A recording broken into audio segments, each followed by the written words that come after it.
एक बहुत ही अजीब लेकिन दिलचस्प दृश्य के बारे में सोचिए। एक पिता एक शांत कमरे में गहरे ध्यान में बैठा हुआ है। उसकी आंखें आधी खुली हैं और शरीर एकदम स्थिर है। हम्म। तभी बाहर से कुछ चीख पुकार मचती है। पता चलता है कि उसके इकलौते बेटे को किसी बेहद जहरीले सांप ने डस लिया है। लोग बहुत घबराए हुए हैं। स्वाभाविक है। बिल्कुल। वैद्य को बुलाया जा रहा है और उस अचेत बच्चे को उठाकर सीधा उसी कमरे में पिता के सामने लाया जाता है। लेकिन वो पिता अपनी आंखें तक नहीं खुलता। मतलब अपनी जगह से 1 इंच भी नहीं हिलता वो इंसान। एकदम सही। अब आम नजरे से देखने पर तो ये किसी को भी पत्थर दिल्ली लग सकती है। कोई भी सोचेगा कि भाई ये कैसा पिता है। हाँ, किसी को भी ये क्रूरता ही लगेगी। लेकिन देखिए, क्या हो अगर ये कोई क्रूरता ना होकर मानव मन की एकाग्रता का एक चरम स्तर हो। मतलब एक ऐसा आत्मनियंत्रण जिसे आज की हमारी हमेशा विचलित रहने वाली दुनिया समझ ही नहीं सकती। और इसी बात को समझने के लिए आज के इस गहन विश्लेषण में हम उसी प्राचीन मनोविज्ञान को डिकोड करने जा रहे हैं। बिल्कुल। आज हमारे पास जो स्रोत है ना, हाँ। वो वाकई असाधारण है।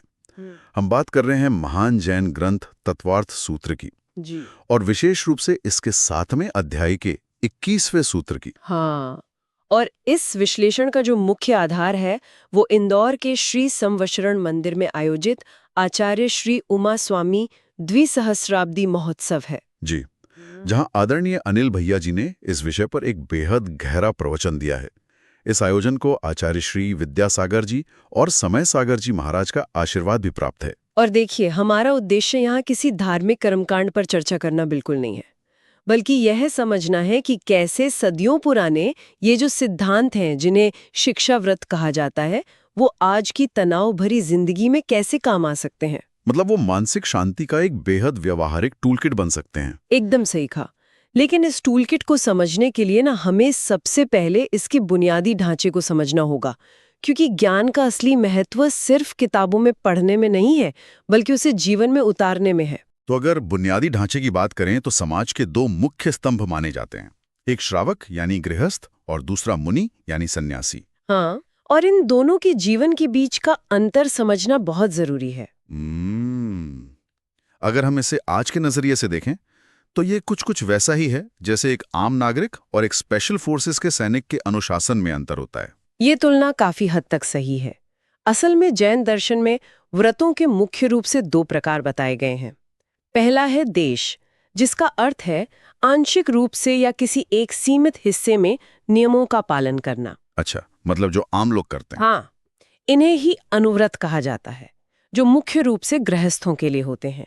और दूसरा प्रकार है सर्व, जिसका मतलब है नियमों का पूर्ण और कठोर रूप से पालन करना, जो मुनि करते हैं। बिल्कुल, इन्हें महाव्रत कहते हैं। तो एक आम इंसान जो समाज में रह रहा है, अपना व्यापार कर रहा है, परिवार संभाल रहा है, वो जो 5 पापों जैसे हिंसा, झूठ, चोरी, कुशील और परिग्रह का एक सीमा तक त्याग करता है, वो अनुव्रत है। और इन अनुव्रतों को एक सुरक्षा कवच देने के लिए 7 शील व्रत भी बनाए गए हैं।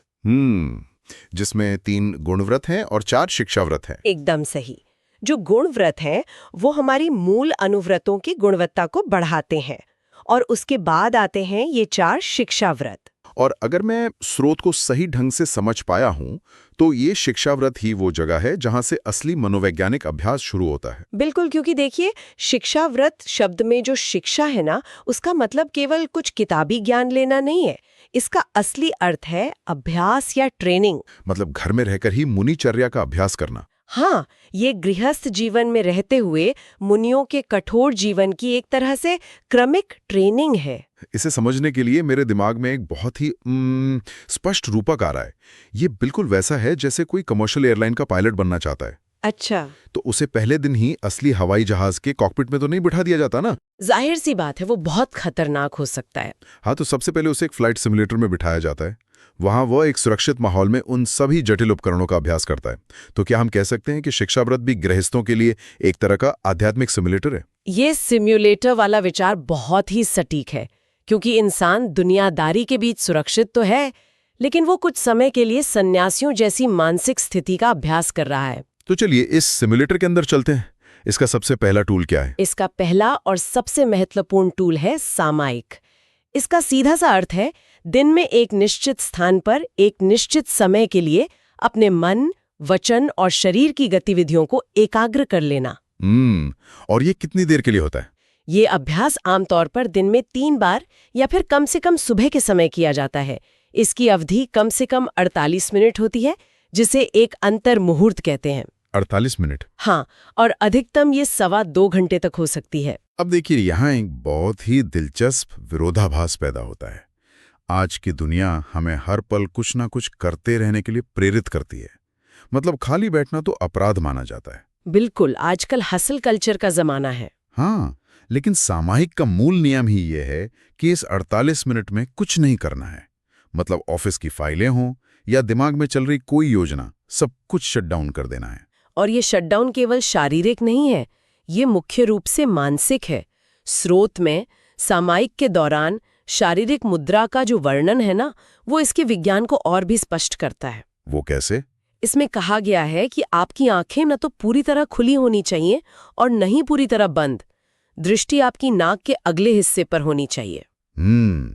इसके पीछे का तर्क बहुत ही व्यवहारिक लगता है, क्योंकि अगर आंखें पूरी तरह खुली रहेंगी तो सामने से गुजरने वाली हर चीज हमारा ध्यान भटकाएगी। हाँ, कोई भी नया विचार दिमाग में आ जाएगा। और अगर आंखें पूरी तरह बंद कर लीं तो दिमाग सोचेगा कि भाई सोने का समय हो गया है और नींद आ जाएगी। एकदम सही। इसीलिए कहा गया है कि देखते हुए भी न देखना और सुनते हुए भी न सुनना। ये एक बहुत ही गहरी मानसिक तटस्थता की अवस्था है। अगर मैं इसे आज के तकनीकी नजरिए से देखूं तो हमारा दिमाग एक स्मार्टफोन की तरह है। अच्छा उदाहरण है। दिन भर की चिंताओं और इच्छाओं के दर्जनों बैकग्राउंड ऐप्स हमारे दिमाग में खुले रहते हैं और वो हमारी मानसिक बैटरी को लगातार चूस रहे होते हैं। तो क्या सामायिक उन ऐप्स को फोर्स स्टॉप करने की तकनीक है?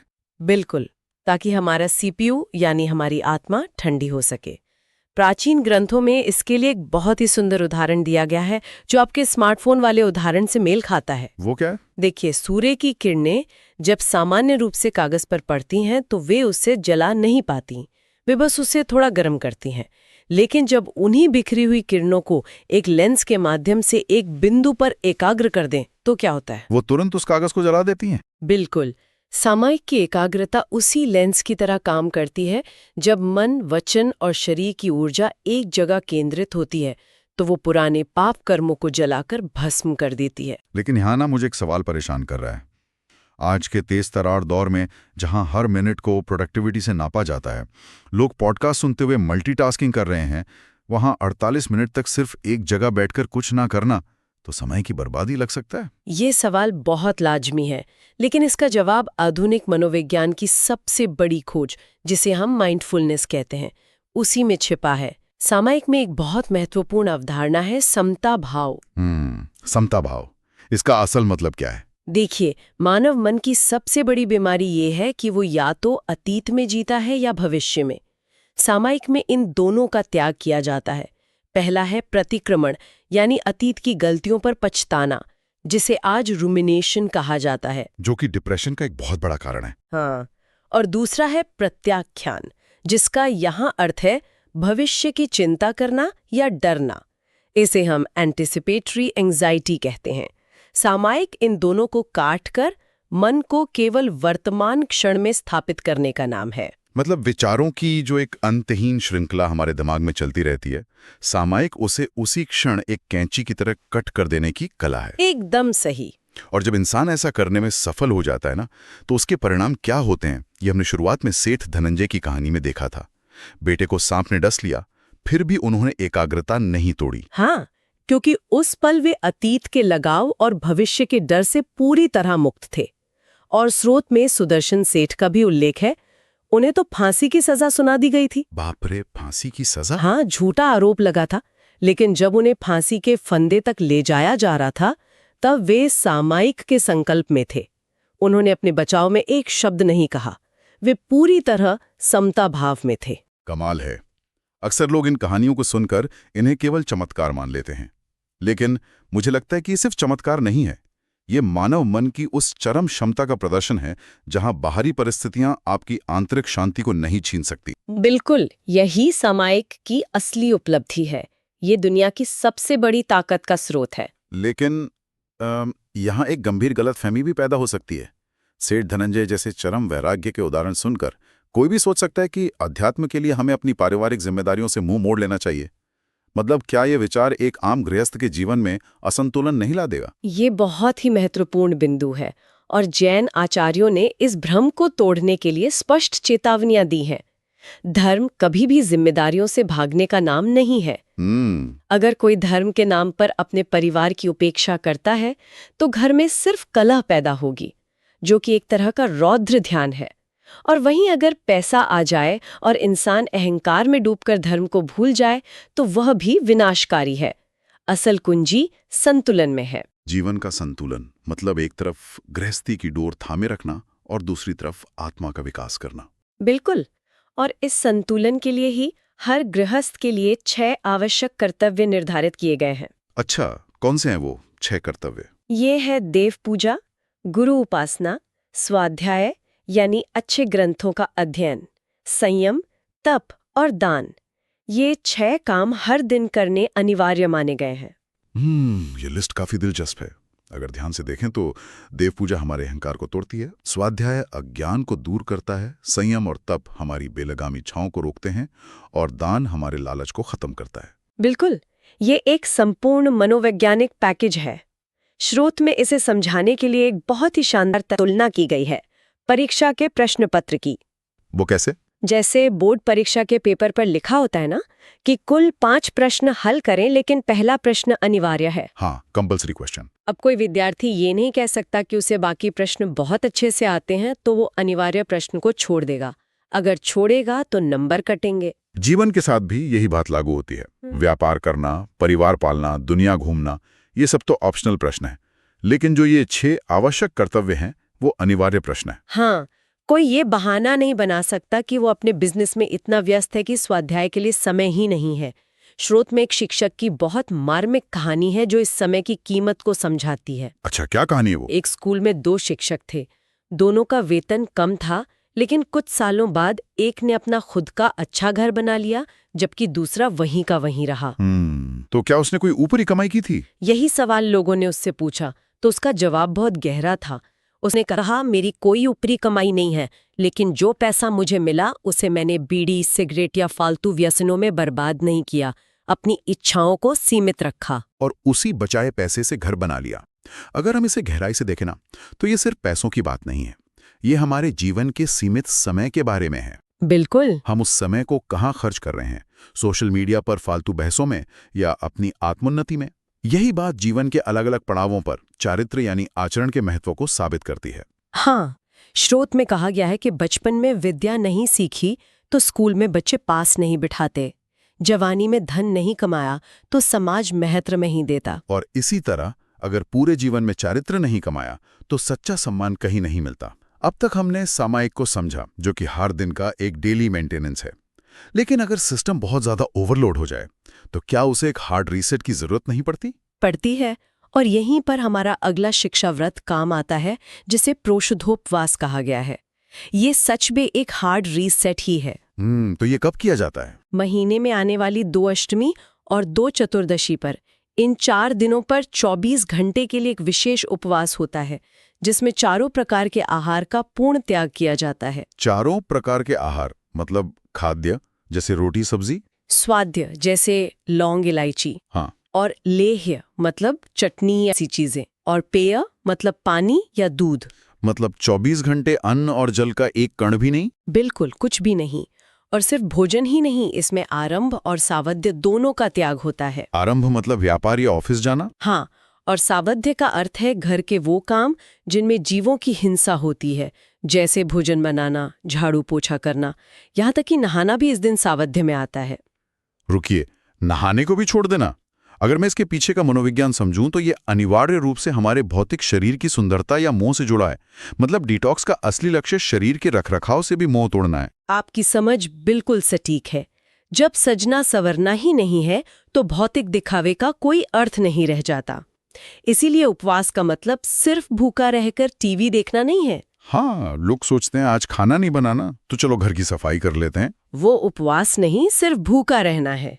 इस समय को एकांत में, धर्म चर्चा और सामायिक में लगाना चाहिए। लेकिन आज के इंसान की सबसे बड़ी शिकायत यही है कि मेरे पास समय ही नहीं है। समय की कमी एक भ्रम है।